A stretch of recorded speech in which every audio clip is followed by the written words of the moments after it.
Good morning, class. I'm an economics teacher. Yesterday we saw what are different features of Indian industrial structure. When we were going through the features, one point was there, one feature was there that there is a regional disparity. Regional differences are there. Means some states have grown up with the means of industries. They are growing up. They have come up to the expectation of the government. But some states are poorly treated. Like if we talk about the metro cities, they are industrially developed states. But when we talk about the other states like Bihar, you have Chhattisgarh, you have Uttar Pradesh, you have Assam this side. These all are on a very low benchmark. They have been treated in a very unfair manner, and that is why they have not been able to come up to the industrial expectations. So regional disparity is one of the big challenges. Now today our topic is that we are going to cover is the causes of regional disparities in India. Now what are the basic reasons? Why is that the gap between some states and the other states have been rising, or there is a big gap between some industrial states and other non-industrial states? What is the cause? The second topic that we will be going through is the impact of industrial practices on the ecosystem. On one point, it is very convenient and very necessary to have more and more of industry, but on the other side, there are some bad effects, some adverse effects of industries even that we see impact of industrial practices on ecosystem or ecological system. What is it? The first is causes of regional disparities in India in terms of industries. The first one is one of the most important factors responsible for regional imbalances is the strategic location of big port cities of Mumbai, Kolkata and Chennai. British rulers were interested in developing these port towns. Now there are seaports, 11 seaports are there in India. Those seaports or those places, wherever the seaports are there, those places are basically developed on. The Britishers had in mind, okay, the seaports, if it is developed, well communication channels are there, then the mode of export and import would be much easier. So they basically relied on, or they basically focused on particular regions only. Wherever the place was situated near the sea, that particular place have been converted into ports, and those places are basically a developed one. The second reason is availability of resources like fertile soil, good deposit of mineral resources. Now everywhere you cannot find the minerals. Everywhere you cannot find the basic raw materials which are required for the production purpose, which are required for the manufacturing purpose. So wherever the availability of raw materials were there, those places are developed. Wherever it was lacking, those places have been left behind. The third is disparity found in facilities such as transport and communication, power, banking, insurance and education. Means states those are well equipped with the communication channel, be it a telecommunication, be it a road communication, be it a movement of the goods from one place to other. There are certain areas in our country only, those places are well equipped with these facilities. Basically the metro cities and some other big states or the state capitals. Those places are basically a developed one. The other remote areas have been left back. That is why the gap or the disparity has been rising. The fourth and the last cause is some states like Maharashtra, Gujarat, Punjab, Haryana, Tamil Nadu give various economic incentives like tax concession, cheap credit facilities, etc. So new entrepreneurs are attracted to these states for making investment. Now this is very important aspect. When as an investor, when you want to invest your fund, when you want to invest your money, you look for that area where the government is supportive.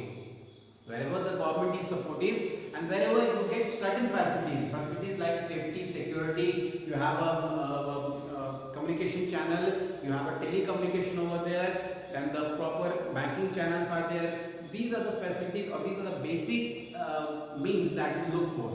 Wherever you find these means, you want to invest to that particular place. And these facilities are basically available in all the developed states only. Like for example, when Tata wanted to invest in Jamshedpur over here in Jharkhand, first it had to make a way.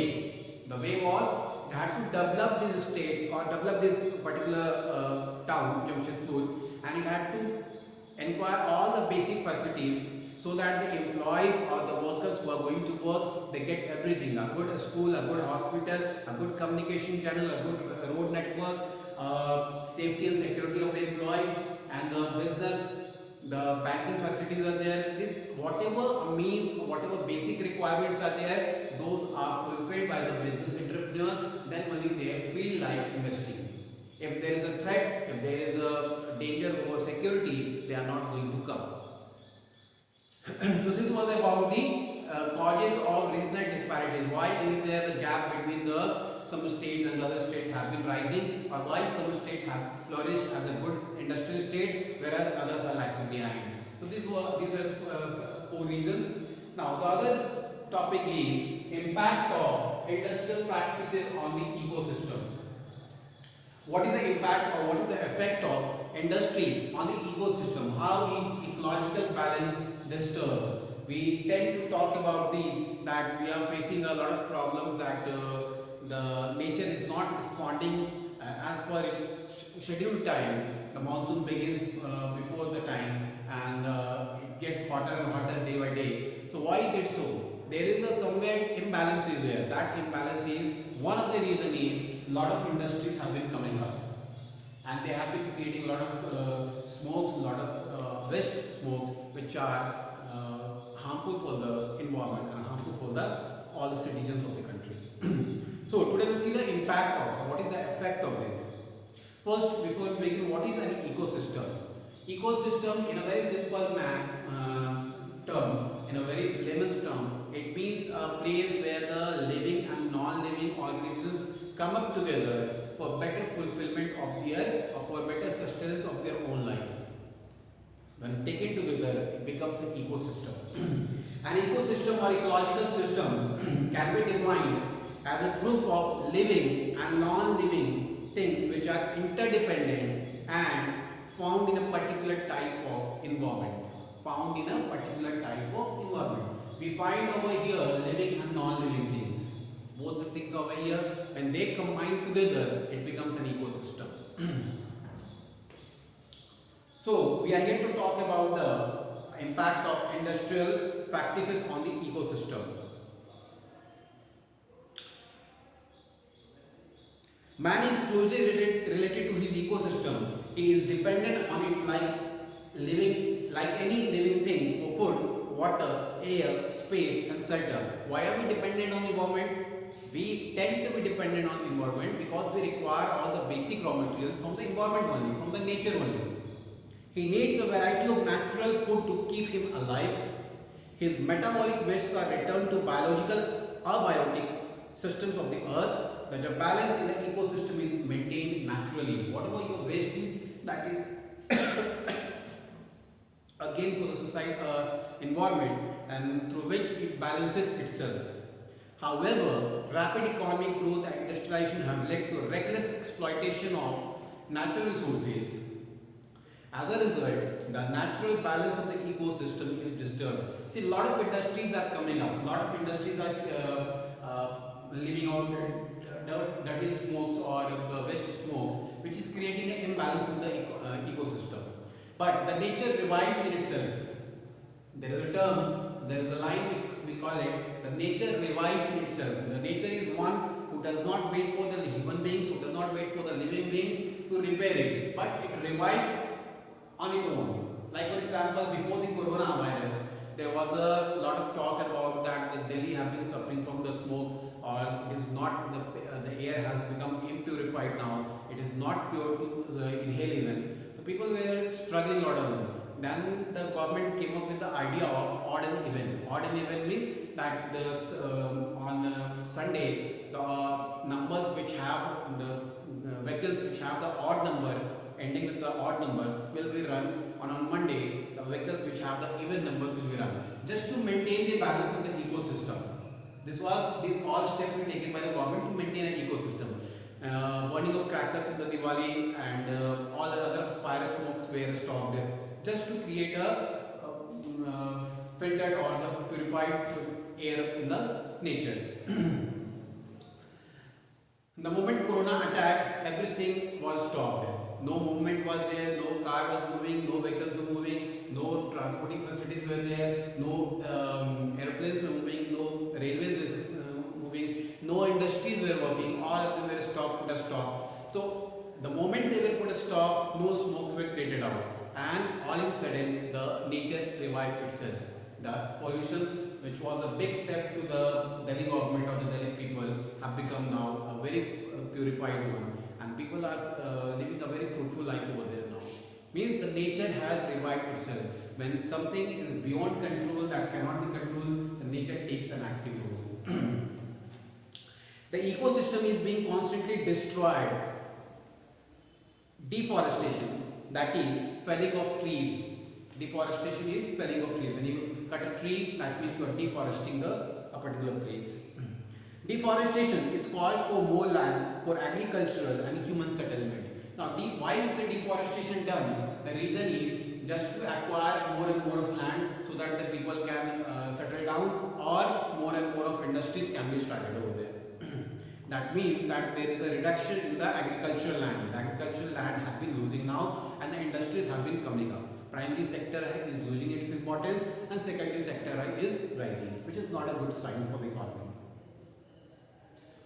Rural land is being converted into urban settlements, and open spaces are disappearing. The mass destruction of flora, that is trees and plants, and fauna, that is birds and animals, had disturbed the ecological balance.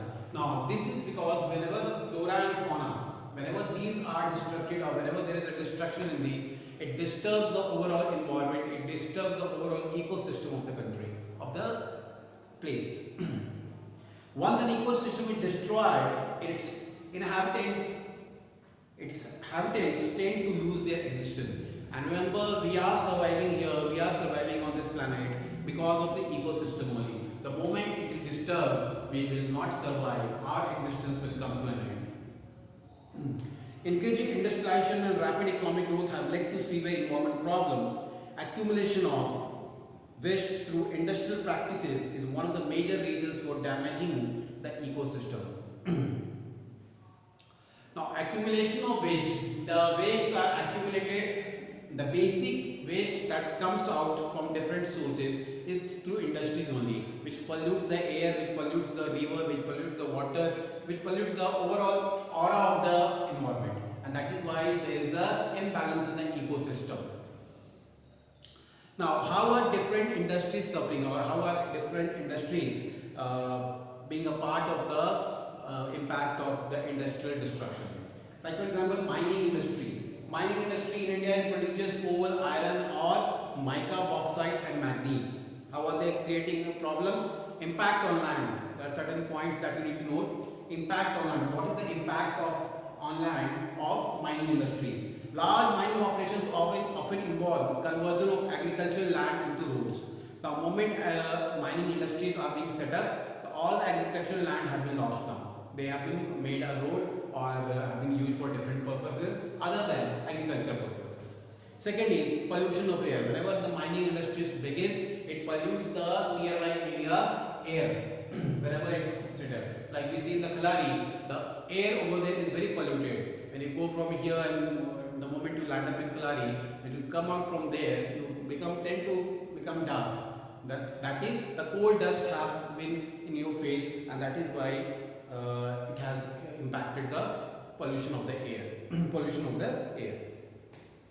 And the pollution of water. The water is even polluted, it even becomes dirty and is not pure for the drinking purpose.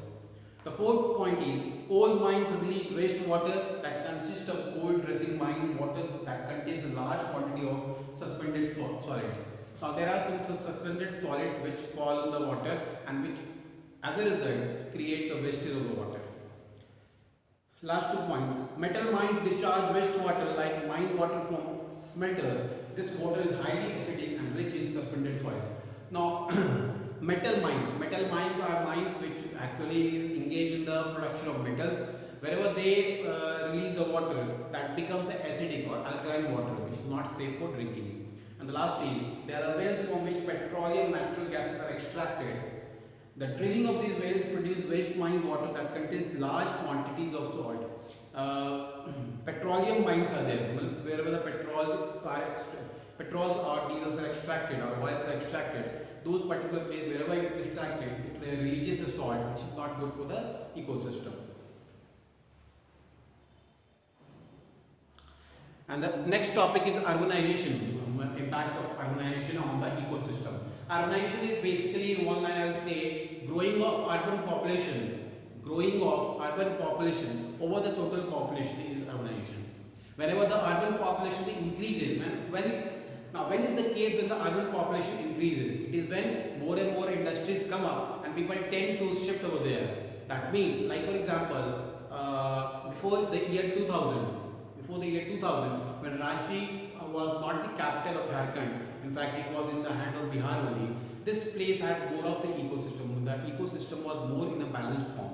But the moment Ranchi got transformed to a capital city of Jharkhand, people started migrating to this place. And the moment the people came over here, they started settling over here. So all the land which were barren and which were used for the environmental upgradation purposes were cut down, and where the buildings were constructed and people started living there. Then the urban society came up. The urban society means the society which is facilitated with all the modern facilities, which makes their work easier and smooth.